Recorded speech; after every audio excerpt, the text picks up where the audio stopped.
Welcome to Game Time Live. Chris Miles here with Candace Parker, Greg Anthony, the Sunday crew. We're here to take you around the league and also get you prepped for some of the late tip-offs this evening. But let's extend a happy birthday to one LeBron James, 34 years young. And I say young because his game still feels that way, GA. It does, although he's right now feeling a little old with that groin injury. But what an incredible run he's been on since he's come into this league. Well, I think all of us looked at him a little side-eyed when he walked in with wine. I didn't. I was when he walked in with wine, and I think it was just him saying that he's like fine wine. Well, he actually said that on Instagram today. I didn't even. Wow. Yeah, that's actually what he said, Candace. Yeah. Okay, well, there you go. Look at you on top of your game. Well, Saturday was a unique night around the association. We had 4 players score 40 points or more.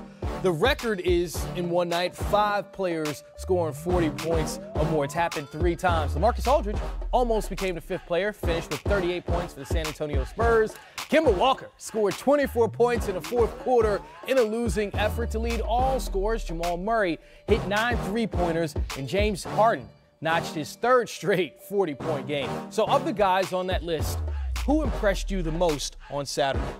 Well, I think it's a combination between Murray as well as James Harden. I mean, James Harden over the last 9 games has averaged more than 35 points. He's really put the Houston Rockets on his back, and he's been a one-man wrecking crew.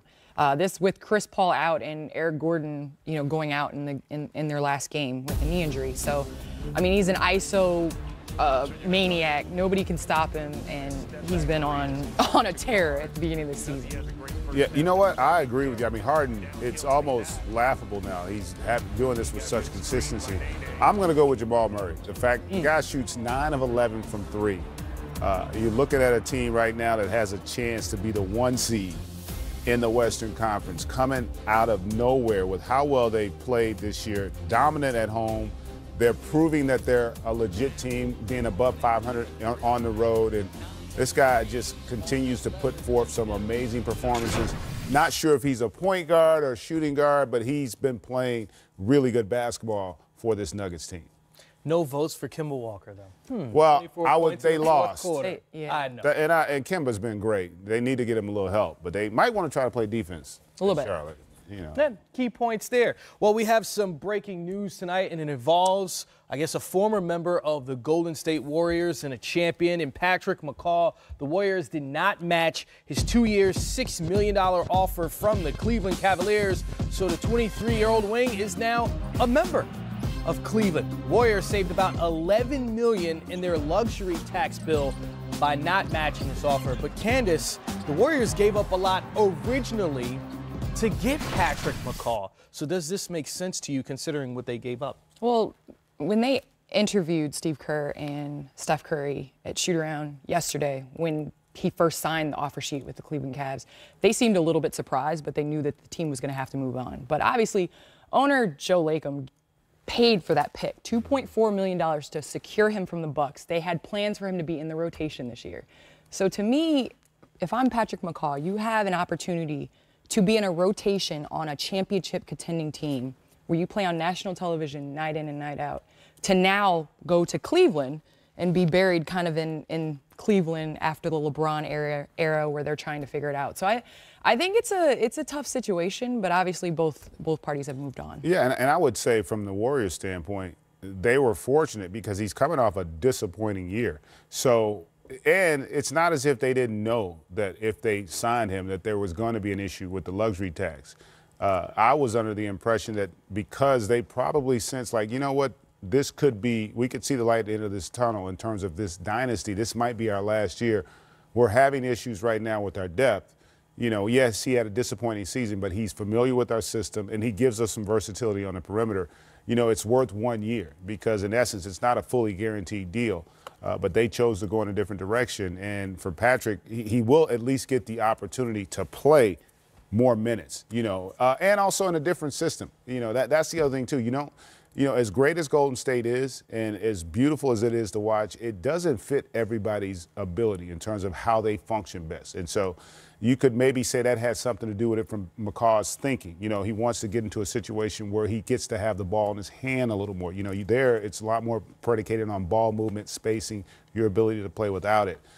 So it's hard to say what all factored into it.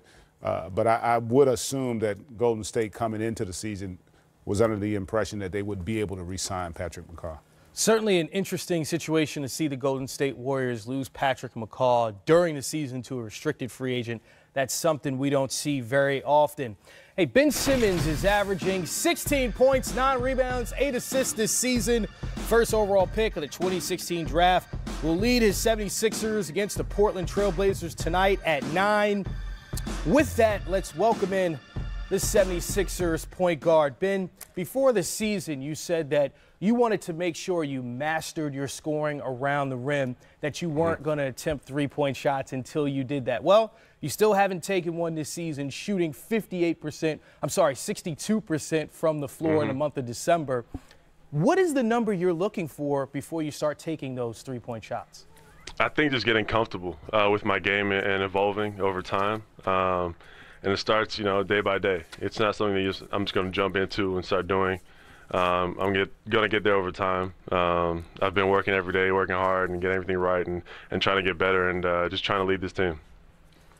Joel Embiid has talked about how soccer contributed to his ability to move as a big man in this league and move well.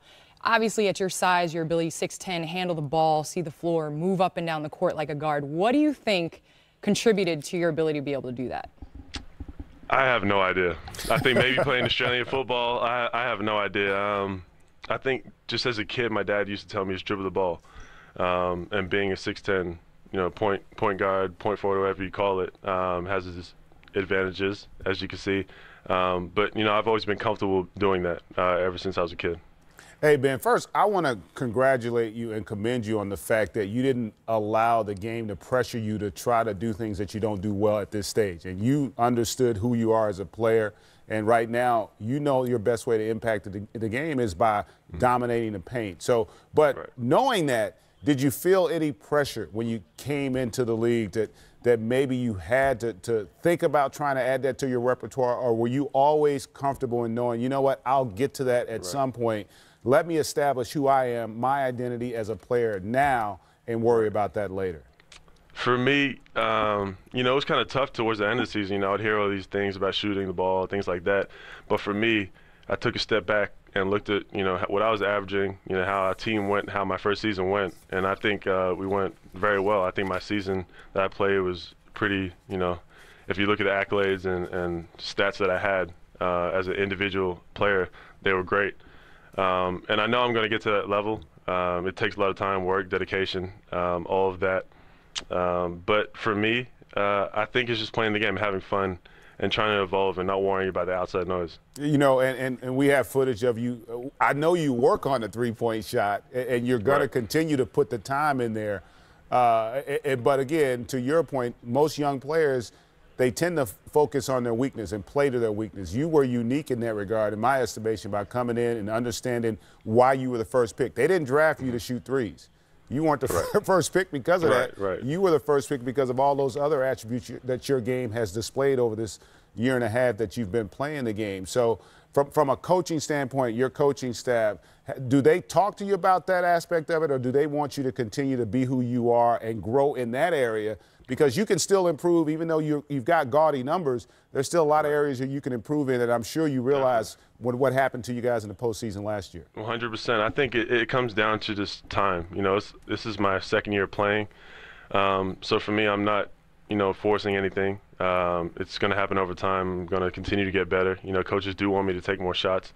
And I think, that's one of the things that I've always looked at as, I don't want to be the selfish guy on my team. But I understand, if it's going to help the team get better, then I'm willing to do that. And I think, the way our team plays is we love to share the ball and make the right plays. And I'm always, that guy who wants to make the right play. Certainly doing that, averaging almost a triple-double in just your second year in the league, and 17 career triple-doubles so far in just your second year. Ben Simmons, appreciate your time. Thank you. Appreciate it. Thank you. G.A., you raise a great point. A lot of times when players come to the league, especially a #1 overall pick, we start picking at the things that they don't do well, right, Candace? And you look at what Ben Simmons is doing right now in his second year, once again, almost averaging a triple-double. Just 1 assist, 2 assists shy, 1 assist, 2 rebounds shy of doing that. Well, Chris, you said it earlier. Would we be talking more about this had Russell Westbrook not done what he's done over the last 2 years? And he's kind of normalized a triple-double. In this era, we've seen guys like LeBron James, like Russell Westbrook, like a Ben Simmons that can come out, even a James Harden, that can come out night in and night out and get their teams defensive rebounds, assists, and points. And, you know, he is 21, 22 years young. I think he might be younger than that. And we're judging a guy that is basically putting up outstanding numbers on what he can't do instead of what he can. He can get to the basket at will. And Philly is still trying to figure it out. I mean, they had a run last year in the playoffs, in the postseason, but they're still trying to balance how they're going to play Embiid and Simmons together. Yeah, and more importantly, I mean, his assists are down a tick, but everywhere else across the board, he's up slightly. And more importantly, he's becoming a better player. And I think it's very true that the best players are the guys who understand who they are and play to their strengths. And the point I made about, you know, they didn't draft him. You see it all the time. Guys will come in.